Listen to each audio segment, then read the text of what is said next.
बिहार शिक्षक दक्षता परीक्षा 2016 का परिणाम हाई कोर्ट में केस का जजमेंट 2018 में आने के बाद अब जारी किया गया है। बड़ी खुशखबरी अभ्यर्थियों के लिए। ये खुशखबरी है 2016 दक्षता परीक्षा देने वाले अभ्यर्थियों के लिए कि उनके मेहनत का फल अब नज़र आ रहा है। आपको बता दें 2016 में ये दक्षता परीक्षा हुई थी, 100 अंकों की दक्षता परीक्षा हुई थी और गलत प्रश्न पूछे गए थे। वीडियो शुरू करने से पहले फिर से वही बात दोहराऊंगा कि अगर ये वीडियो आपको पसंद ना भी आता है फिर भी आप डिसलाइक कर सकते हैं और कमेंट के माध्यम से हमें बता सकते हैं कि हम और अच्छा क्या करें।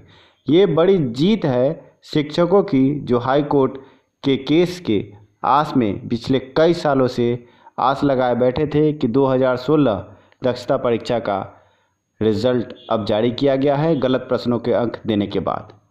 शिक्षक दक्षता परीक्षा 2016 में हुआ था और इसमें 22 से भी अधिक गलत प्रश्न पूछे गए थे, जिस कारण रिजल्ट खराब हुआ था और कोर्ट में केस हुआ था।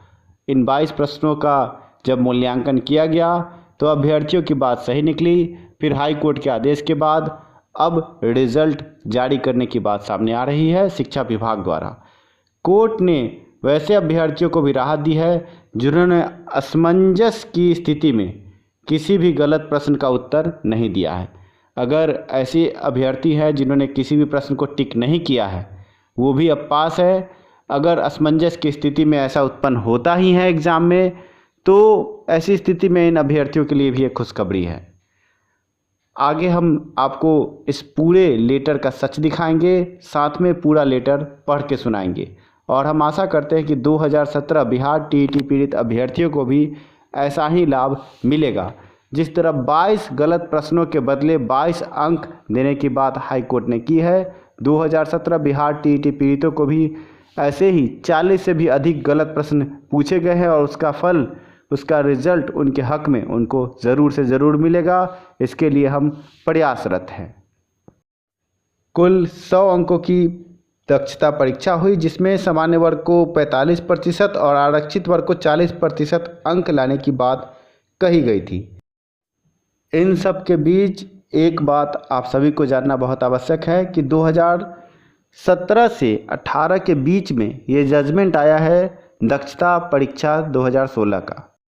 आप सभी को पता है कि 2017 में रिजल्ट के बाद हम लोग आंदोलनरत थे और उसी वक्त ये जजमेंट आया।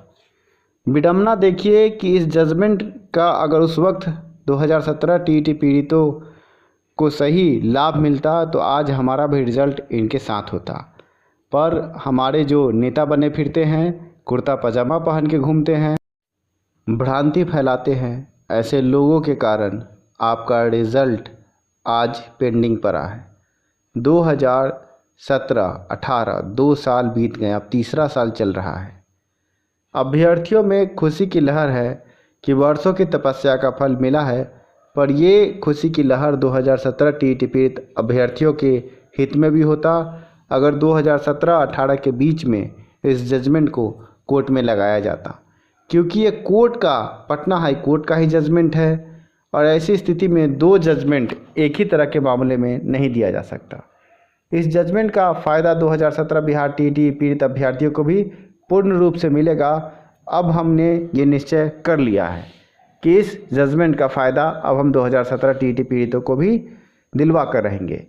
हम ये आदेश पत्र और जजमेंट का कॉपी केस 1 अप्रैल 2019 की जिसकी सुनवाई होने जा रही है 21/1/2018 की, उसमें ये लगा रहे हैं। लगाने के बाद ये हम आशा करते हैं कि जजमेंट इसी के अनुरूप आएगा। आइए अब आपको इस पूरे लेटर को पढ़ के सुनाते हैं कि क्या आदेश दिया है शिक्षा विभाग ने अधिकारियों को रिजल्ट प्रकाशन के संबंध में। बिहार प्रारंभिक नियोजन एवं सेवा शर्त नियमावली 6 और 8 के अनुसार नियोजित प्रारंभिक शिक्षकों के लिए राज्य शिक्षा शोध एवं प्रशिक्षण परिषद बिहार महेंद्रपटना द्वारा दिनांक 19/7/16 को प्रारंभिक शिक्षक मूल्यांकन दक्षता परीक्षा 2016 का आयोजन किया गया।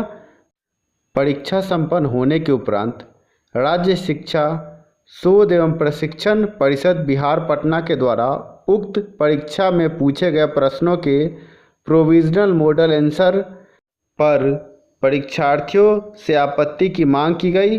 उपयुक्त आपत्तियों का निष्पादन हेतु गठित विषय विशेषज्ञ समिति द्वारा अनुशंसा किया गया कि सामान्य शिक्षक के 7 प्रश्न, शारीरिक शिक्षक के 5 प्रश्न एवं उर्दू शिक्षक के 10 प्रश्नों में त्रुटियां पाई गई हैं अथवा प्रश्न के उत्तर गलत अथवा विकल्प के अनुसार प्रश्न पत्र उपयुक्त नहीं थे।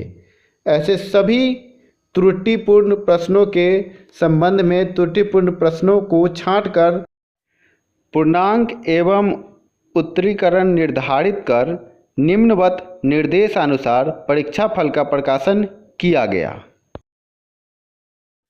आप देख सकते हैं शारीरिक शिक्षक में 5, सामान्य शिक्षक में 7 और उर्दू शिक्षक में 10 गलतियां, कुल 22 गलतियों का विवरण यहाँ दिया गया है।